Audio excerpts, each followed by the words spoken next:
It was on the third day of his tenure at the Vance estate that Elias Thorne first laid eyes on the general's youngest son. Julian was every bit as striking as the rumors suggested, moving with a languid, inebriated grace. A flush colored his high cheekbones, and his eyes, the shade of warm whiskey, held a glimmer of reckless charm. His shirt was unbuttoned halfway down his chest as he staggered to a stop beneath a sprawling oak tree, the bottle in his hand slipping from his grasp as he collapsed against its trunk, a ghost of a smile on his lips as sleep claimed him. Elias crouched before him, tapping the boy's cheek with the spine of a leather-bound book. He told him it was time to wake up, that his lesson was scheduled to begin. Julian's eyelids fluttered, opening just enough to reveal a sliver of amber. A low, sly chuckle escaped him, the sound both cunning and dissolute. The silver flask he still clutched twisted in his fingers, its polished surface catching the light as he brought it up to trace the line of Elias's jaw. He murmured about what a handsome man Elias was. Elias swatted the flask away with the book, his voice firm as he informed Julian that he was to be addressed as his tutor. Julian simply laughed, repeating the title with a suggestive lilt, remarking that it was a new kind of game he hadn't played before. The legend of Julian Vance had preceded him. Long ago, he was the prize sought by the daughters of the city's most powerful families. He was dashing and refined, with features so fine they bordered on feminine, and he was the son of the decorated General Vance. His family was steeped in wealth and political influence, and he was spared the rigid path of military service. But at some point, the golden boy had tarnished. He became a fixture in the city's illicit jazz clubs and smoky speakeasies, his days and nights a blur of hedonistic excess. It was whispered that every burlesque house in the city knew the weight of his wallet, that he was indiscriminate in his dalliances, a point of competitive gossip among the performers. Elias had dismissed it all as society chatter, but seeing Julian now, it was clear the stories held a kernel of truth. Elias took a step back, a sense of weary resignation settling over him. He introduced himself as the academic consultant hired by the general. At this, Julian's playful expression vanished. He clicked his tongue in annoyance, lamenting what a waste it was for a face like Elias's to belong to a tutor. With that, he picked up his flask and sauntered away, disappearing into the grand manor. Later, on the second floor of the Gilded Lily, Elias and two of the estate's security men forced the door open.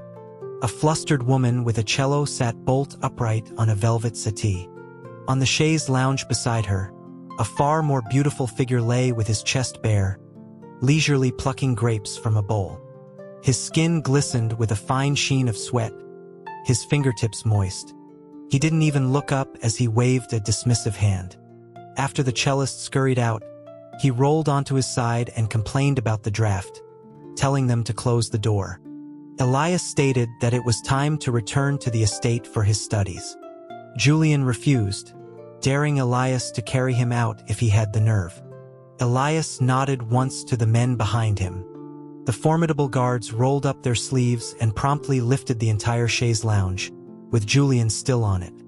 Julian protested loudly, questioning whose authority they were following and demanding to be put down. He insisted he could walk on his own. At another signal from Elias, the men lowered the chaise. Julian was told to proceed. He shot Elias a cold glare, tapped him lightly on the chest with his flask, and deliberately bumped his shoulder as he walked past, his gait unsteady. His personal attendant cast a nervous glance at Elias before hurrying to catch up. Julian's temper was foul. He threw off the attendant's helping hand and glared back at Elias one last time. Back at the estate, he collapsed onto a sofa and beckoned with a lazy finger for Elias to approach. Elias remained by the desk, wrapping it with the heavy book, stating that he would not come over and that Julian needed to begin his lesson. Julian countered that if Elias refused to come to him, he would refuse to read.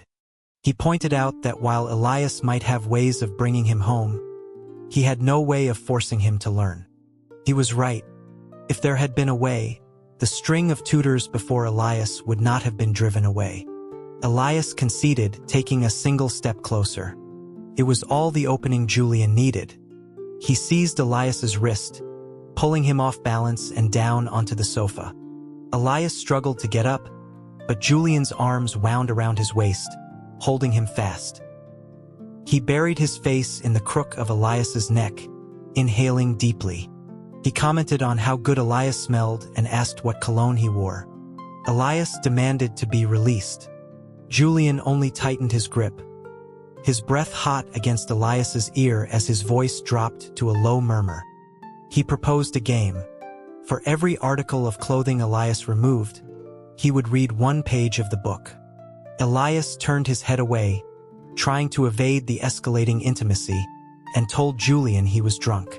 Julian agreed that he was, his eyes, sharp and predatory as a cat's, fixed on Elias's. He invited his tutor to get drunk with him.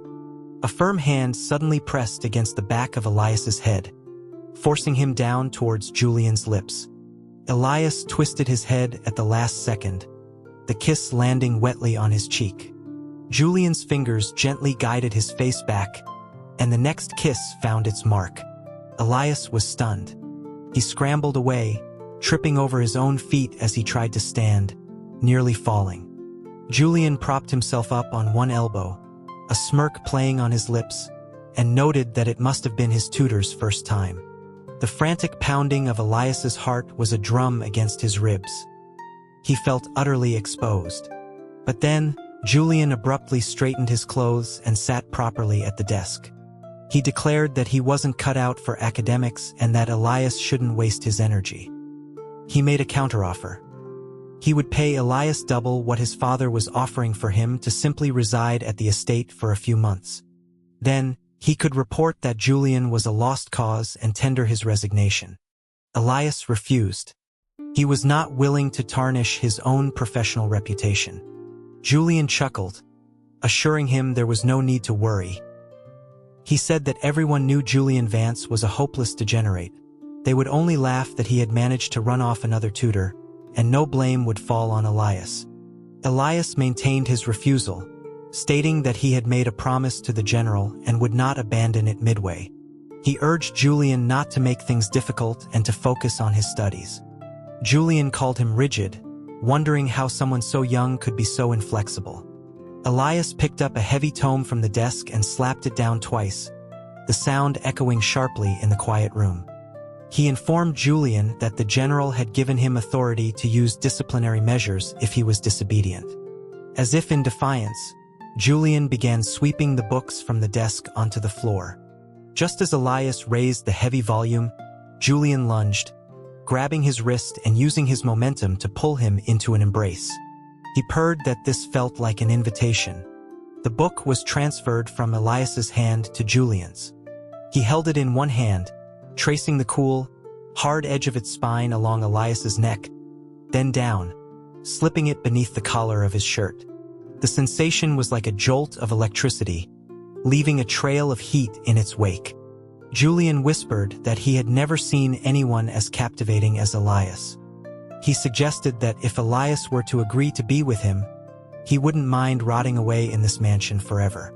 He drew out the word tutor, pushing the book deeper, and asked if Elias was willing to grant his wish. Julian was right.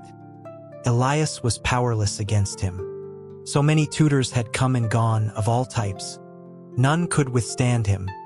Those closer to his age couldn't handle his advances, and the older ones couldn't keep up with him. He was, after all, a general's son. The moment one's back was turned, he would scale a wall and vanish. Where he went, no one knew. He had left wearing only a thin shirt. Elias wondered if he would be cold. The study was still filled with the lingering scent of his sandalwood cologne, a fragrance that seemed to emanate from the boy himself. Elias sat at the desk, taking several deep breaths before picking up his pen. Julian wanted him gone, but he would not leave. He had searched for him for too many years. This time he would not let go. Elias's father had been a junior archivist at a prestigious government think tank. When Elias was 10, his father was disgraced, accused of treason, and died mysteriously while being transferred to a remote post. Afterward, it was just Elias and his mother. That winter was brutal, a blizzard burying half the city in a shroud of white. The tenement building where they rented a room collapsed under the weight of the snow, trapping his mother beneath a fallen beam.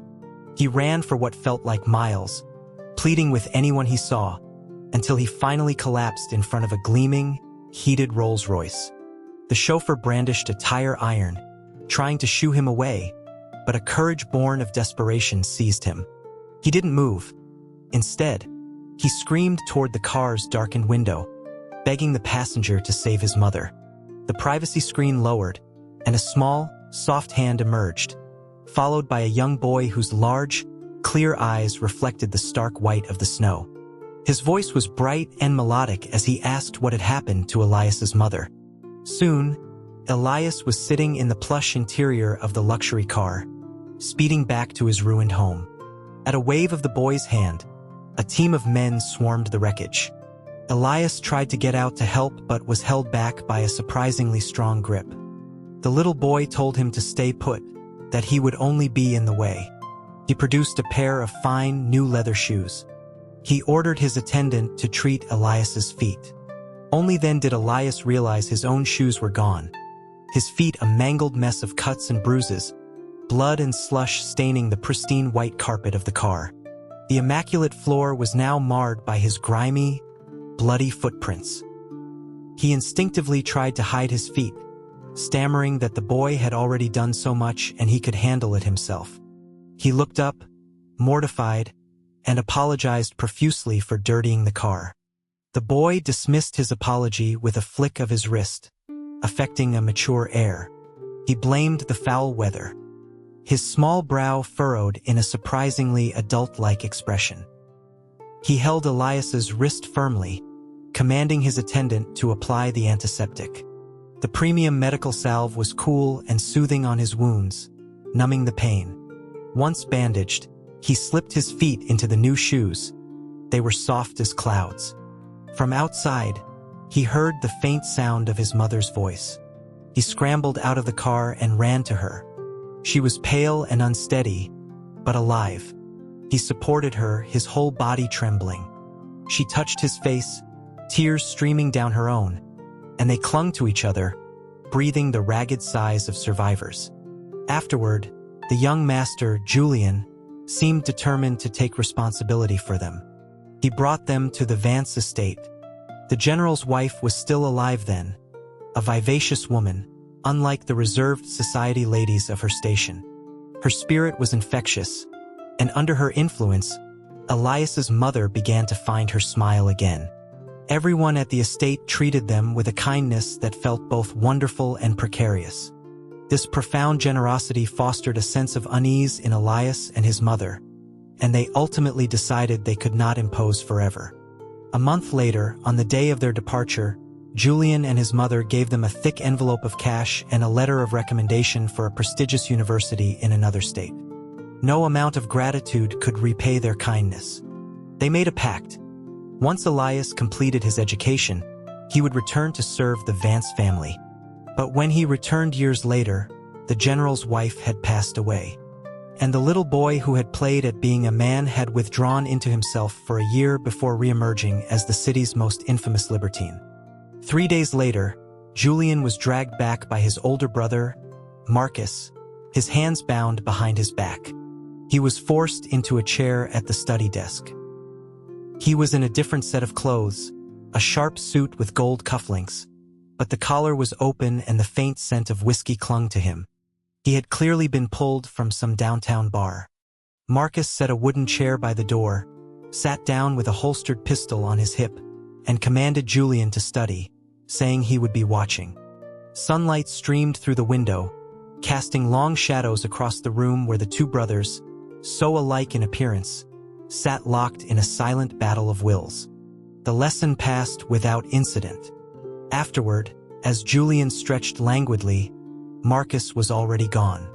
When Elias opened the door, he saw that an outline of Julian, bent over his books, had been deftly carved into the wooden seat of the chair with a knife. A voice from behind made him jump. Julian observed that Elias seemed to enjoy his brother's company. He warned Elias that his taste was poor. Marcus was rigid and quick to anger, entirely unsuitable. He, on the other hand, was much better. He knew how to treat someone well. Elias cast a skeptical eye over him, from head to toe, and asked if he really was. Julian's expression darkened instantly. He retorted that if he wasn't good, then Marcus was even worse, and Elias should give up any ideas. He explained that Marcus was only back in the city to report to their father and would be leaving again soon. He suggested that, instead of chasing after the unattainable, Elias would be better off trying to please him. Perhaps if he was in a good mood, he might attend his lessons. Elias scoffed, remarking that being coaxed into studying was something a 3-year-old did.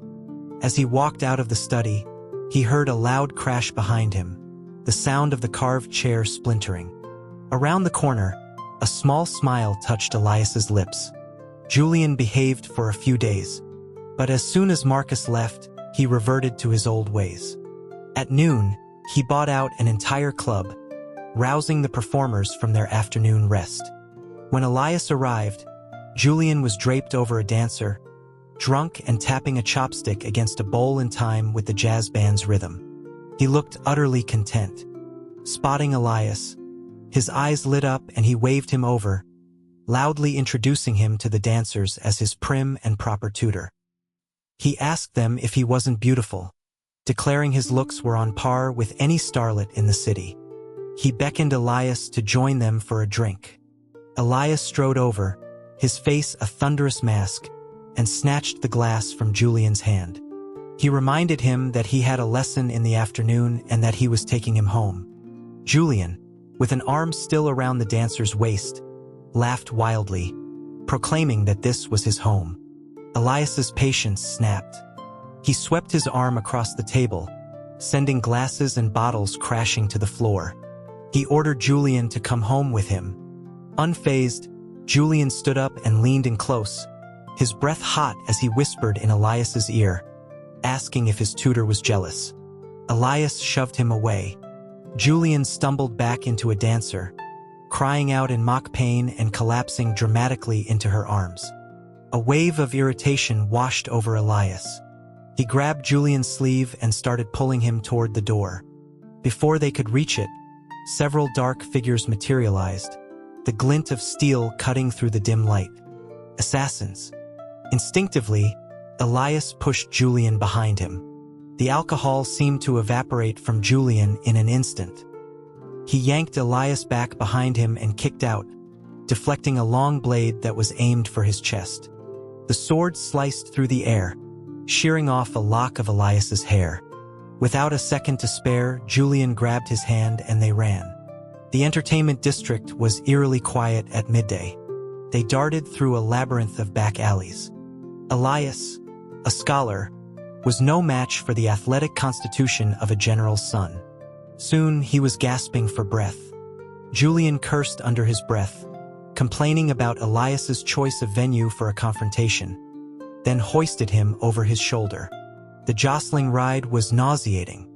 When they had finally shaken their pursuers, Julian set him down, but he didn't see the loose paving stone beneath his feet. Elias's ankle twisted badly as he landed. Julian asked if he could walk. Elias tried to take a step and failed, the sharp pain making him hiss. The cold sweat on his forehead was answer enough. With a sigh of resignation, Julian scooped him up in his arms. He carried him to a small, unassuming building in a quiet courtyard. As they entered, a group of children swarmed out, chattering and calling Julian by name. Julian ruffled the hair of the nearest little girl and asked with a smile if they had eaten.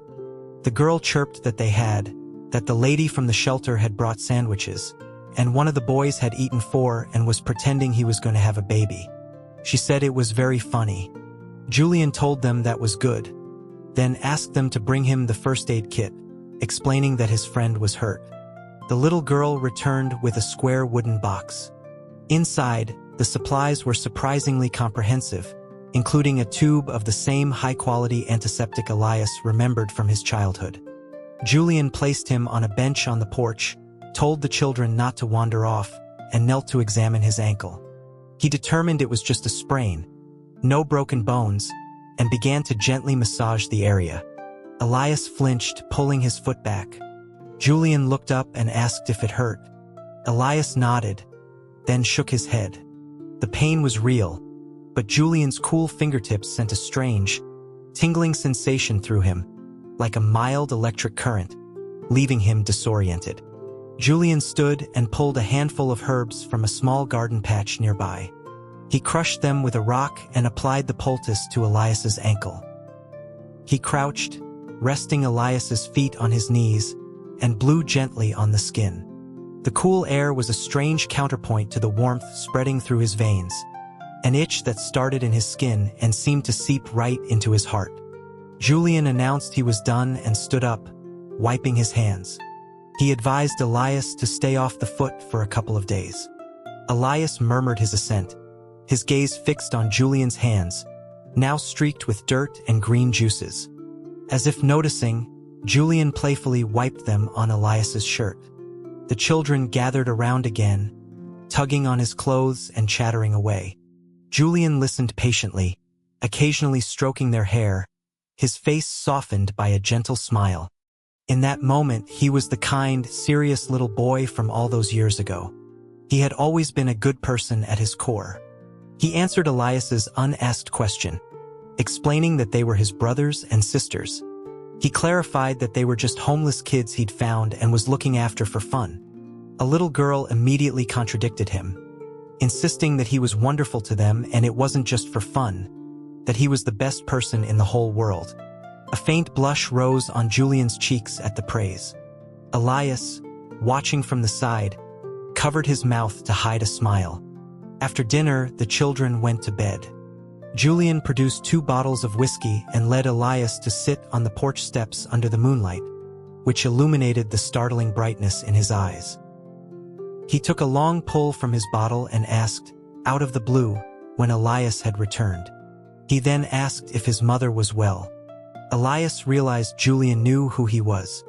He took a tentative sip from his own bottle. It burned. He answered that he'd returned 3 years ago. Julian wanted to know why he hadn't sought him out. Elias explained that he had tried, but the staff at the estate were all new.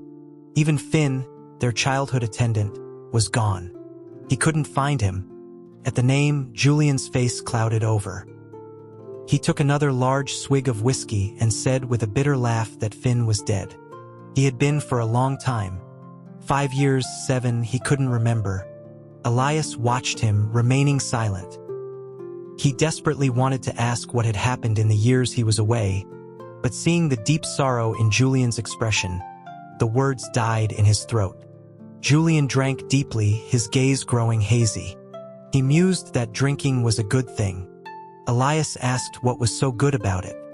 Julian leaned back on the steps, his eyes finding Elias's. He didn't know he was just a student. He suggested that since Elias was the scholar, he should be the one to tell him. He used both hands to lift the bottle to Elias's lips, a gesture that was more suggestion than force. Elias complied, letting the whiskey pour down his throat, finally allowing himself to get drunk. The last of the bottle spilled onto the ground, filling the air with its potent aroma. Julian observed that his tutor was drunk. He was still waiting for an answer. He looked at Elias, his eyes reflecting nothing but the moon. Elias couldn't tell if he was teasing or serious. The world spun, and he found himself tumbling into Julian's arms. He drunkenly quoted a line of poetry about being so lost in a dream that one mistakes the reflection of the stars for the sky itself. Julian laughed, a full, rich sound. He complimented the beautiful verse, fitting for a man of letters. One of his hands gently traced the shape of Elias's lips as he whispered that he was exceptionally beautiful tonight. Elias could feel the tense, hot muscles of Julian's body beneath him. He looked up and saw only the vast, starry sky and Julian's eyes. He heard himself sigh that Julian's eyes were brighter than any star. Julian's breath hitched. A hand cupped his chin, and a soft kiss followed. He then lifted Elias into his arms, his voice a low growl. He told him that if he had any intention of refusing, this was his last chance. In that spinning moment, their world narrowed to include only each other. Lying beneath him, clothes in disarray, hair unbound, Elias reached up and wrapped his arms around Julian's neck. With a rustle of fabric, Julian removed his jacket, revealing the sculpted planes of his chest and abdomen. He guided Elias's hand over his skin, exploring every contour. When he reached for Elias's own shirt, Elias stopped him, his hand closing over Julian's wrist. Julian chuckled, covering his eyes for a moment. He asked if it wasn't a bit late for objections. Elias countered that it wasn't fair. He said that this was his first time, but it wasn't for Julian. Julian raised an eyebrow, seemingly astonished by the notion of fairness in such matters. But after a moment's pause, he rolled onto his back and beckoned to Elias with a crooked finger, suggesting that if Elias were on top, perhaps that would be fair enough. In the heat of the moment, they both forgot about the injured ankle. The next morning, it was swollen to twice its size, the pain so intense that the slightest movement was agony. Julian insisted Elias stay at the small house in the city to recover. He became a model of attentiveness, visiting every morning and evening, bringing food and drink, his concern palpable. But as soon as night fell, he would vanish. The children grew fond of Elias, and he spent his free time teaching them. They were far more receptive students than Julian, content to spend an afternoon practicing letters with sticks in the dirt, their heads bobbing in unison as they recited their lessons. Julian even displayed a touch of jealousy.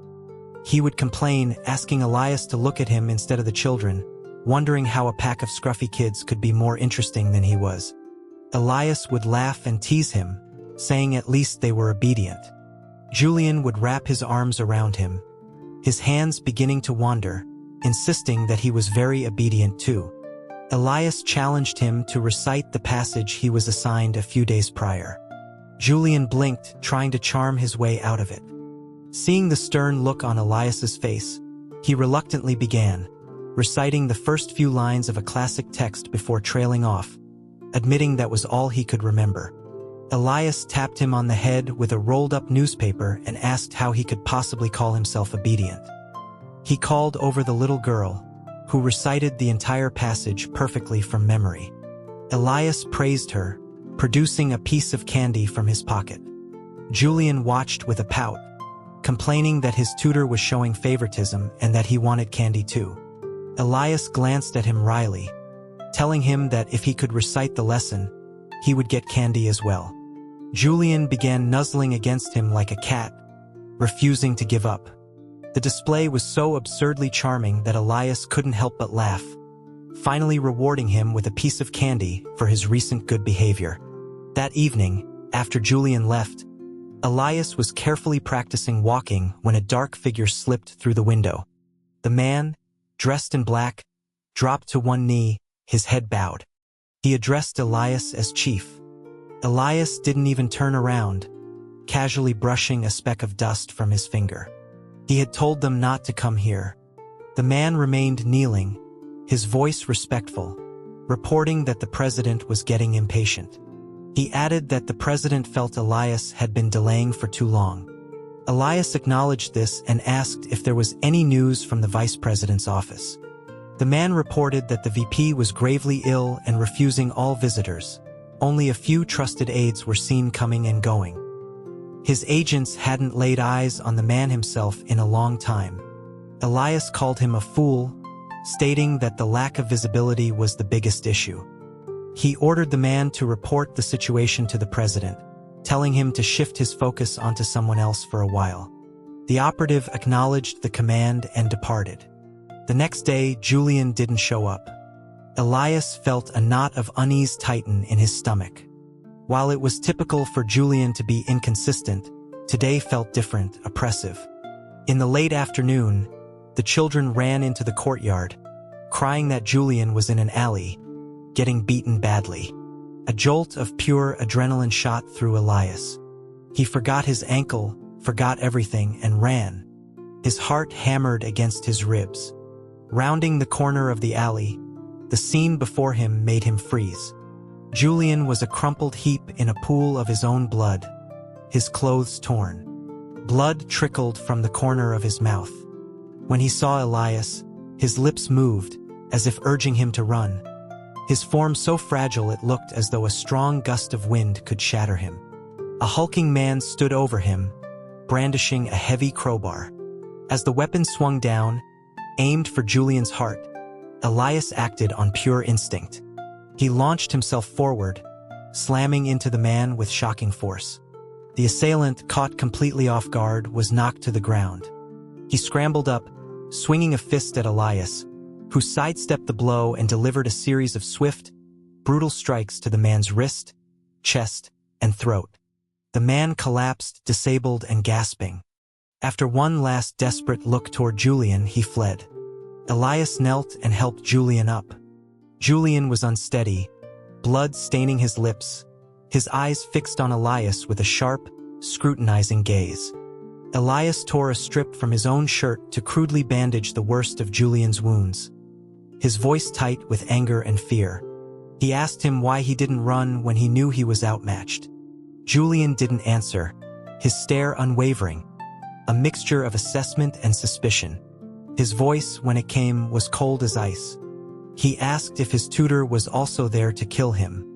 It was said that the president held a special fondness for the recently discovered branch of his family, bestowing titles and influence upon them.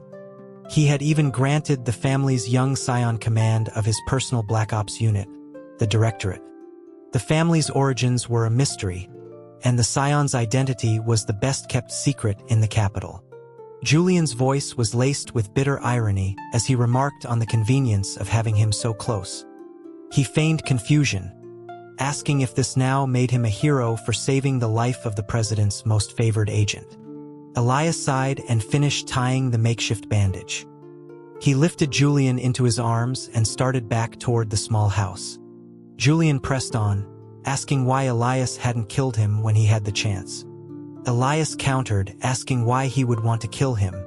Julian's reason was simple. He knew the president's secret, and everyone knew the Directorate was the president's dagger. He questioned how the dagger could dare to have its own agenda. Elias gave a short, mirthless laugh as he pushed open the door to the house and laid Julian on a bed. He said that he was only ever his own weapon. He told Julian to rest, that there were some things he wasn't ready to know. After tucking the blanket around him, Elias turned and left. No sooner had he stepped outside than 3 black-clad figures dropped from the rooftops. One of them insisted that this was the perfect opportunity and that he should be allowed to go in and finish the job. Elias's voice was dangerously quiet as he asked who, exactly, he was suggesting they kill. The operative persisted, arguing that Julian was a liability and could not be left alive, pleading with Elias not to let sentiment interfere. In a single fluid motion, Elias drew the knife from the operative's belt and slit his throat. He warned the others to watch their mouths and remember who they served now. The dog of a president thought he had buried the secrets of the past, but within the inner circles of the Directorate, the truth was common knowledge. The abuse of a subordinate's wife, if that story ever got out, his already shaky reputation would crumble. Elias had never intended to be his tool. He only wanted the power the man wielded. After that terrible winter long ago, he had understood the supreme importance of power. He was fortunate to have met the president, who offered him the quickest path. But he would never be his dagger. Not when the president's selfish lust had led to the death of the general's wife. To his benefactor, he had promised to serve her, and her death did not invalidate that oath. Shortly before Elias returned to the capital, the president had begun to fall ill. When traditional medicine failed, a charlatan physician had recommended experimental drugs and a change of scenery. It was during this trip that their paths had crossed, that Elias had saved the president from a near-fatal fall from a cliff, earning his unwavering trust. The president, paranoid about his ambitious son, the vice president, had put Elias in charge of all his clandestine affairs. The vice president, born to the late First Lady, had always been sidelined. After a series of manufactured political tests orchestrated by his father, his career had stalled, his health supposedly failing. The president, still suspicious, had ordered Elias to place a web of spies in the VP's camp. Those spies, however, became the communication channel between Elias and the vice president. Recently, Elias had agreed to the vice president's plan for a regime change. The signal was given. The VP's office went dark, refusing all contact. This meant the operation had begun. The vice president had cultivated an image of gentle competence and was popular with many factions. Elias, meanwhile, had spent years carefully purging the directorate of the president's loyalists. The president, consumed by his own sense of supreme power, remained oblivious.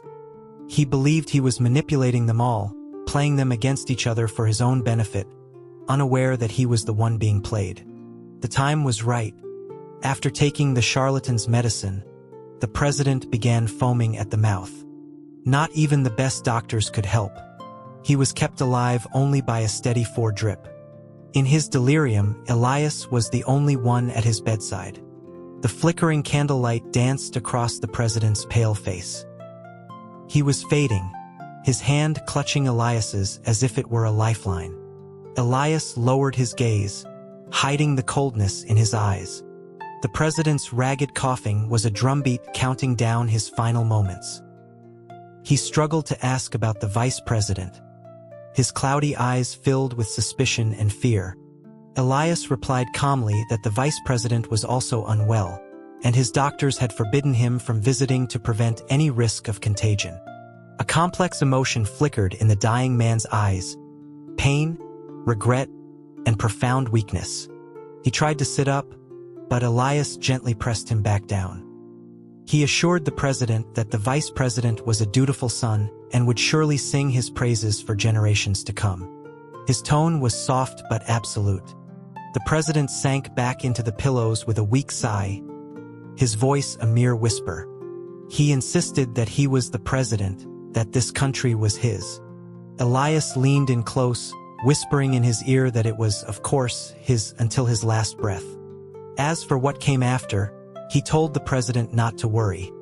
He would personally ensure the nation's stability. A flash of venom appeared in the president's eyes. His throat worked, trying to summon one last vestige of authority. But in the end, he died like any other old man, his fist clenched in futile rage.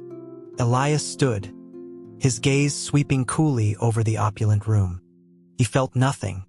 He had known this day would come from the moment he first stepped into this world of power.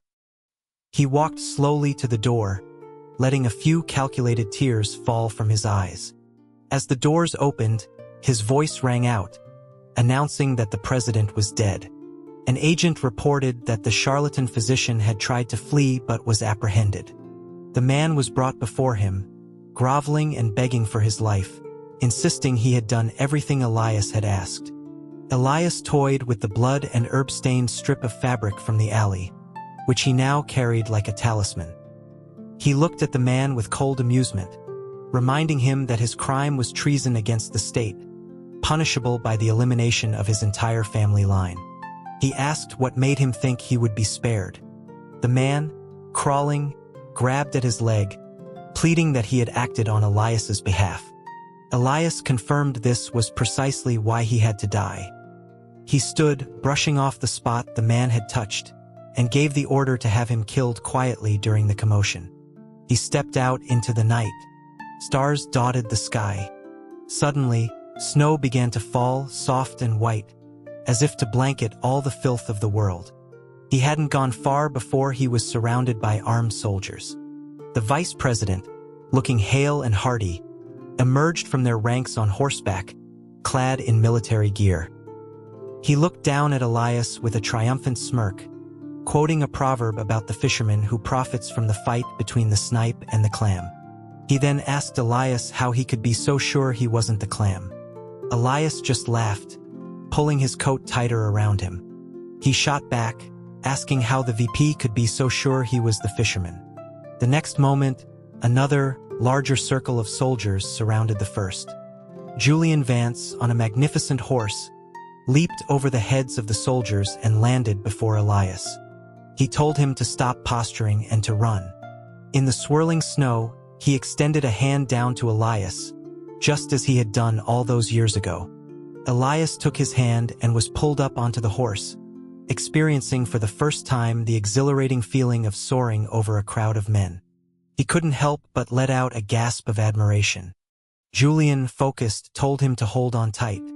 Julian had eventually told his father the full truth about his mother's death. The general, in a fit of rage, had shattered a desk and immediately sent a dispatch to his eldest son, Marcus, calling for his support.